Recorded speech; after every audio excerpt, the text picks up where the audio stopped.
Halo teman-teman semua, perkenalkan nama aku Alia Nur Aulia dari Kimia Universitas Garut. Di sini kita akan sama-sama menentukan panjang ikatan, sudut ikatan, dan juga sudut dihedral pada senyawa asparagin menggunakan Avogadro dan Orca. Nah, kemudian untuk menentukan panjang ikatan, sudut ikatan, dan juga sudut dihedral, tentu kita membutuhkan beberapa software yang perlu digunakan. Di antaranya ada Molview, lalu Notepad, kemudian Orca, Excel, lalu Avogadro, dan juga CMD. Kemudian kita akan memperoleh data literatur yang akan kita cari menggunakan Molview, di mana hasil dari pencarian literatur ini nantinya akan kita bandingkan dengan hasil dari komputasi menggunakan Avogadro dan juga Orca. Nah, kemudian setelah itu silakan teman-teman buka Google, kemudian ketikkan Molview pada kolom pencarian. Setelah itu klik enter. Nah, kemudian setelah itu akan muncul tampilan seperti berikut. Silakan teman-teman klik Molview pada urutan paling awal. Nah, kemudian setelah itu akan muncul tampilan seperti berikut. Agar bisa melanjutkan ke tahap berikutnya, silakan teman-teman klik bagian close pop-up. Kemudian teman-teman silakan klik kolom pencarian seperti yang sudah saya tunjukkan di monitor. Lalu ketikkan nama senyawa yang teman-teman ingin cari, dan di sini saya ingin mencari senyawa asparagin. Selanjutnya, jika sudah saya ketikkan, biasanya ada beberapa senyawa yang akan muncul, dan di sini kita pilih senyawa yang paling sesuai dengan apa yang kita inginkan. Biasanya, jika penulisannya sudah benar, maka akan muncul di urutan paling awal. Setelah itu, teman-teman klik senyawa tersebut. Nah, kemudian akan muncul struktur dari senyawa asparagin seperti yang telah kita cari sebelumnya. Kemudian kita klik tools pada bagian atas. Lalu klik Mol File. Setelah itu senyawa dari asparagin yang sudah kita cari sebelumnya akan otomatis terdownload seperti berikut. Nah, jika filenya sudah terdownload, silakan teman-teman buka software Avogadro, kemudian klik File, lalu klik Open. Nah, kemudian silakan teman-teman klik file yang sudah terdownload tadi, lalu klik Open. Nah, kemudian jika sudah terbuka, maka akan muncul tampilan seperti berikut. Nah, ini merupakan struktur dari senyawa asparagin yang telah kita download tadi. Selanjutnya, kita klik View.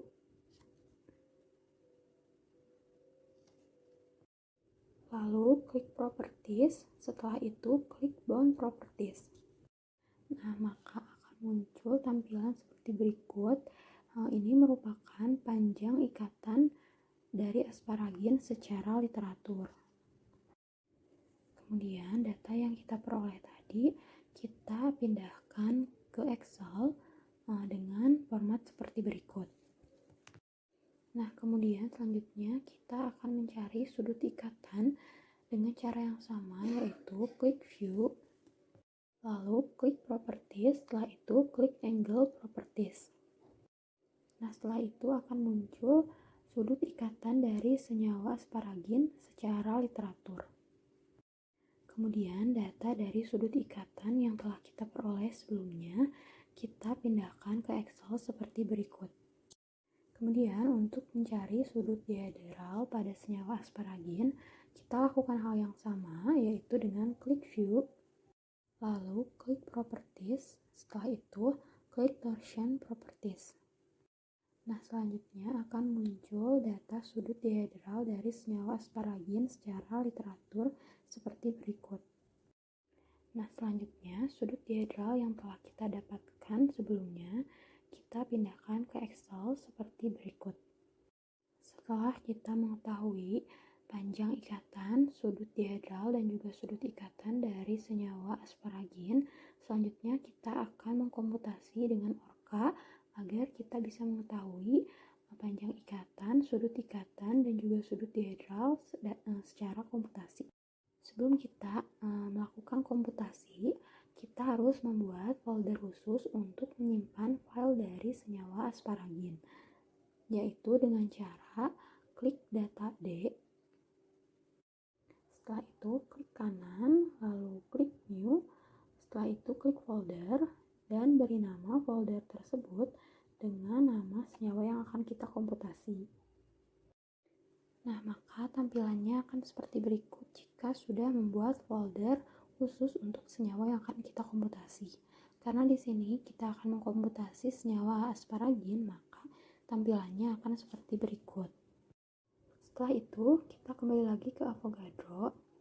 Kemudian kita klik extension, lalu klik Orca, dan selanjutnya klik generate Orca input. Nah, maka akan muncul tampilan seperti berikut. Jika sudah seperti ini, kita copy semua teks yang seperti ditunjukkan di monitor. Kemudian kita cari notepad pada komputer kita. Setelah itu, kita buka aplikasi notepad tersebut. Kemudian setelah itu, kita paste semua data yang telah kita copy sebelumnya dengan cara klik kanan lalu paste. Nah, kemudian kita blok RHF spasi SP spasi DEF2 strip SVF yang seperti ditunjukkan pada monitor. Lalu, bagian yang kita blok sebelumnya, kita ganti dengan B3LYP spasi 6 strip 31G dalam kurung D spasi OPT spasi FREQ. Jika sudah diganti, maka selanjutnya yaitu klik file, lalu klik save. Nah, lalu kita save file tersebut dengan nama asparagin.inp dengan tipe all files, kemudian save. Selanjutnya kita cari CMD pada komputer kita. Setelah itu buka aplikasi CMD tersebut. Nah, setelah aplikasi CMD-nya terbuka, akan terlihat tampilan seperti berikut. Nah, perlu diperhatikan bahwa di sini CMD ini otomatis mengarah pada lokal disk C. Sementara folder yang telah kita buat tadi itu berada di lokal disk D.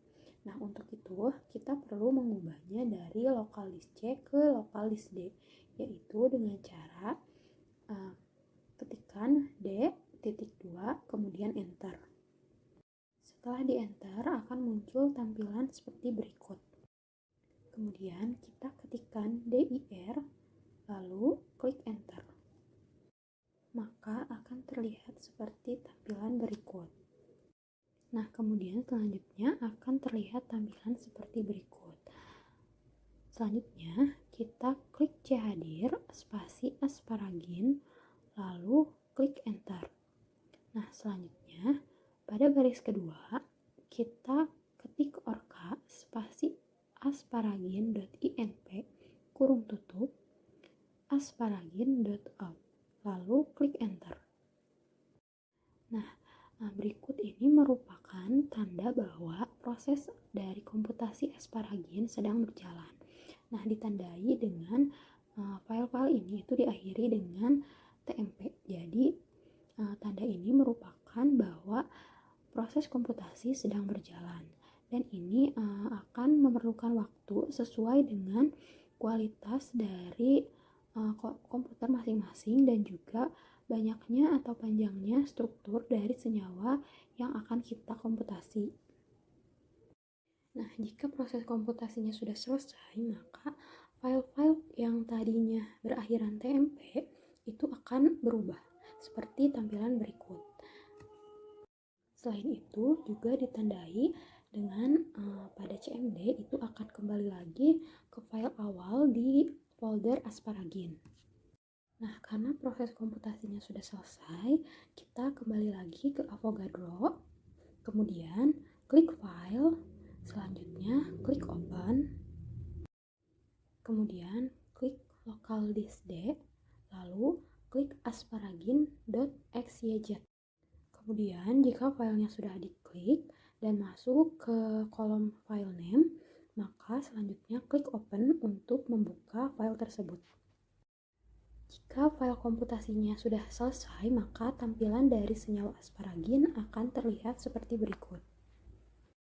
Setelah itu, kita klik view, lalu klik properties. Setelah itu, klik bond properties untuk mengetahui panjang ikatan dari senyawa asparagin dari hasil komputasi. Maka selanjutnya hasil dari panjang ikatan senyawa asparagin hasil komputasi sudah terlihat dengan tampilan seperti berikut. Di sini terlihat jelas perbedaan antara hasil komputasi dengan hasil literatur. Karena itu, kita harus membandingkannya dengan hasil literatur. Kemudian, data hasil dari panjang ikatan senyawa asparagin secara komputasi tadi yang sudah kita dapatkan, kita pindahkan ke Excel seperti berikut. Kemudian, untuk mencari sudut ikatan, kita lakukan hal yang sama dengan klik view, lalu klik properties, setelah itu klik angle properties. Nah, maka selanjutnya hasil dari sudut ikatan secara komputasi sudah nampak di layar dengan tampilan seperti berikut. Kemudian hasil dari sudut ikatan yang sudah kita peroleh tadi, kita pindahkan ke Excel seperti berikut. Di sini juga sama seperti panjang ikatan, memiliki nilai yang berbeda. Kemudian yang terakhir, untuk mengetahui sudut dihedral, kita lakukan hal yang sama juga, yaitu dengan klik view, kemudian klik properties, setelah itu kita klik torsion properties. Maka hasil pencarian sudut dihedral secara komputasi akan nampak seperti berikut. Ini juga memiliki perbedaan dengan pencarian secara literatur. Nah, teman-teman, kemudian setelah kita mengetahui sudut dihedral secara komputasi, semua datanya kita pindahkan ke Excel. Nah, di sini terlihat jelas perbedaan antara nilai dari sudut dihedral secara literatur dan juga secara komputasi. Nah, selanjutnya kita akan menghitung persen error dan juga persen deviasi. Karena kita telah mengetahui nilai dari sudut ikatan, panjang ikatan, dan sudut dihedral secara komputasi dan secara literatur, maka selanjutnya yaitu kita akan menghitung persen error dan juga persen deviasi. Nah, untuk mengetahui nilai dari persen error, kita klik kolom yang berada di bawah persen error. Selanjutnya, ketikkan rumus pada kolom rumus yang berada di atas dengan rumus sama dengan kurung buka D2 dikurangi E2 kurung tutup dibagi D2 dikalikan 100, kemudian enter. Nah, D2 ini merupakan panjang ikatan secara literatur, sementara E2 merupakan panjang ikatan secara komputasi. Jika sudah di enter, maka hasilnya yang akan didapat pada persen error panjang ikatan nomor 1 yaitu 0,407661685. Kemudian untuk mengetahui panjang ikatan dan sudut ikatan serta sudut dihedral, kita cukup menarik garis tebal di bawah angka persen error ke bawah hingga mencapai sudut dihedral yang terakhir. Nah, maka jika tabel dari persen errornya sudah ditarik ke bawah, maka hasil persen error akan nampak seperti berikut. Kemudian, langkah selanjutnya adalah untuk mengetahui persen deviasi. Dengan cara yang sama, klik kolom di bawah persen deviasi. Kemudian, pada kolom rumus, ketikkan rumus sama dengan STDEV dalam kurung D2 titik koma E2. Kemudian klik enter. Maka hasil dari persen deviasi panjang ikatan yaitu 0,003917,372. Selanjutnya, untuk mengetahui persen deviasi dari panjang ikatan, sudut ikatan, dan sudut dihedral, kita cukup menarik ke bawah hingga ke sudut dihedral ikatan yang terakhir. Maka hasilnya akan nampak. Kemudian jika semuanya sudah selesai, persen error dan persen deviasinya sudah selesai, akan nampak seperti berikut. Nah, berarti penentuan panjang ikatan, sudut ikatan, dan juga sudut dihedral sudah kita tentukan, di mana dari secara literatur dan juga secara komputasi itu memiliki perbedaan. Kemudian kita tentukan dengan persen error dan juga persen deviasi. Nah, perlu diperhatikan bahwa pada penulisan persen error dan juga persen deviasi itu rumusnya dipastikan tidak boleh salah. Selain itu, pada penyimpanan data dari Avogadro mengenai panjang ikatan, sudut ikatan, dan juga sudut dihedral itu harus dipastikan tidak ada kesalahan, agar tidak ada kesalahan pula pada persen error dan juga persen deviasinya. Sekian dari saya, terima kasih atas perhatiannya. Semoga apa yang saya sampaikan bisa membantu teman-teman semua. Saya ucapkan terima kasih. Wassalamualaikum warahmatullahi wabarakatuh.